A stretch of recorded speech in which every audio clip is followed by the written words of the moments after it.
You know, we're always told that to be good with money, you need to be some kind of math wizard. But what if that's just wrong? Today, we're going to dive into the psychology of money. And the big idea here is pretty radical. Getting wealthy has way less to do with how smart you are and everything to do with how you act. So let me just ask you this right off the bat. In a world that's obsessed with genius investors and super complex strategies, what actually makes the biggest difference for your finances? Is it your raw intelligence? Or is it something, well, softer, like your ability to just be patient? And here's the answer.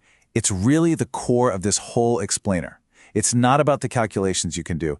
It's about whether you can handle the emotional roller coaster of money. See, financial success is a soft skill. How you react when you feel greedy or scared is so much more important than what you know about a spreadsheet. To really get this, you have to make a pretty big change in how you think about money. We're going to call it the money mindset shift. It's all about realizing that success isn't built on being a genius, it's built on your behavior. This is the world we're playing in. Financial psychology. It's basically the study of us, of our weird, sometimes wonderful, and often totally irrational human brains. It just accepts that we're not robots making perfect calculations. We're people. We get excited, we get scared, we see what our neighbors are doing, and we get influenced. Just understanding that, that's step one. All right, so once you accept that your own psychology is a huge part of the equation, you start to see all these other hidden things at play. These are the unseen forces of finance, the powerful factors that don't show up on a chart, but quietly control almost everything. So let's break these invisible drivers down. First, you've got luck and risk. They're basically two sides of the same coin. The book gives this amazing example of Bill Gates. He had the incredible luck to go to one of the only high schools in the world that had a computer back in the 1960s. Now, that doesn't mean he wasn't a genius, but it shows that context is everything. You can't just copy his path. And that leads to this idea of tails. This wild fact that a tiny, tiny number of huge events are responsible for almost all the results. And this is brilliant. It shows another one of these unseen forces, the fact that real wealth is invisible. When you see someone driving a flashy car, you're not seeing their wealth, you're seeing their spending. You're seeing the money they don't have anymore. Real wealth is the exact opposite. It's the money you don't see. It's the savings, the investments, the flexibility to make choices. It's the money that hasn't been turned into stuff yet. So, if real wealth is invisible, then how in the world do you build it? This is where we get practical and talk about habits for long-term growth. And it really just boils down to two simple things: patience and consistency. And the ultimate example of this, of course, is Warren Buffett. We all think of him as this genius investor, and he is. But his real superpower? It's time. He started investing when he was just a kid and has been at it for like 80 years.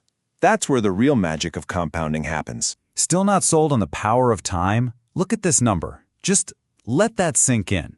The vast majority of Warren Buffett's wealth, this staggering amount, was earned after he qualified for Social Security. That is the insane runaway power of compounding when you let it work for decades. Okay, so if we're building up all this wealth, what's it even for? The book makes a pretty radical argument. Maybe you shouldn't have a specific goal. The single best reason to save money isn't for a new car or even a down payment on a house. It's to buy control over your own time. It's a cushion against life's surprises. It's a direct ticket to freedom. So, we've got these big ideas: psychology, luck, time. How do you actually use them to build a strategy for yourself? Well, that brings us to designing your financial life, which is all about creating a plan that works for you, not for a textbook. The most important thing here is balance. You want to avoid the extremes you see on this chart. Being super frugal and sacrificing everything today, that's just not sustainable. But on the other hand, spending everything and sacrificing your future, also a bad idea. The goal is to find that reasonable middle, a plan that you can actually stick with because it lets you enjoy life along the way. And whatever plan you come up with, it absolutely cannot be set in stone. Think about it. The person you are at 25 has totally different dreams than the person you'll be at 45 or 65. So those super rigid 10-year plans, they're fragile. The best plans are the ones that are flexible, the ones that can adapt as you change. And this brings us to a huge distinction. The difference between being rational and being reasonable. Okay, so the purely rational move might be to put every dollar you have into stocks because on paper, that gives you the best return. But if that makes you so stressed out that you panic and sell everything the moment the market dips, that's a terrible plan. The reasonable choice is the one that's good enough, the one that you can actually stick with, the one that lets you sleep at night. Always aim for reasonable. And why are we doing all this? For this. This is the whole point.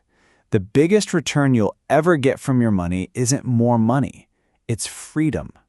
It's the ability to wake up in the morning and say, I can do whatever I want today. So when you put all of this together, you end up with more than just a few tips. You end up with a whole new financial philosophy, one that gets back to a really basic question. What is wealth actually for? So here it is, the final message from our whole explainer today. You do not need to be a genius to win at this game. You just need to be patient. You need to be consistent. You need to be humble enough to admit that luck plays a role. And you need to remember that money isn't the goal. It's just a tool to help you live life on your own terms. So I'll just leave you with this final thought. It doesn't have to be some huge, dramatic change. What's just one small, reasonable choice you can make, maybe even today, to use your money to buy back a tiny piece of your own time, a little slice of your own freedom.